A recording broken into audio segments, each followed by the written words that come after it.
Hello guys, welcome back to Yellow App. For today's video, we are going to show you or discuss with you SSL not working WIX. How do you fix this? So, if you're having problems with your SSL here and WIX, there are going to be a few things you need to know and you could do.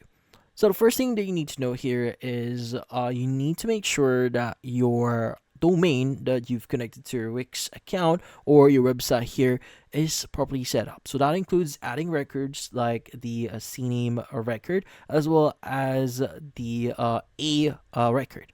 Which in this case you go and manage that on whichever platform like you have, like for example if you have a account or using a provider like GoDaddy or even Namecheap, just make sure that you've set this up properly.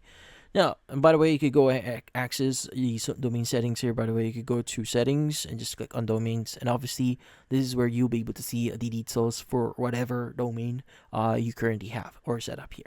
So yeah, just make sure all records are correct. There's no spaces at the start or end of it. And yeah, make sure that the details are correct. And also, if you just recently connected this your domain into your Wix website, just let it propagate. So it takes around 24 to 48 hours for the propagation to finish. So just wait for a while and see if that solves your issue. So typically it will automatically resolve itself. Again, it's still propagating, so that's why you may be having some issues here. Now, another thing or the last thing that you could try doing here is you might want to visit your actual website. Now, especially if you're embedding code into your website, and as you can see, this is a sample code or HTML code here. If you click on enter code here, as you can see, you can only add HTTPS.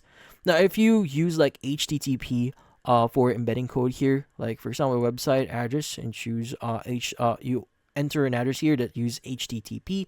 Well, in this case, this will cause issues with your website, which in this case will also lead to for your SSL to not work properly. So just make sure that you're using HTTPS when using website addresses or even code here. But yeah, so in this case, that's about it. Hopefully this video was able to help you. Like and subscribe to Yellow App. Thank you for watching.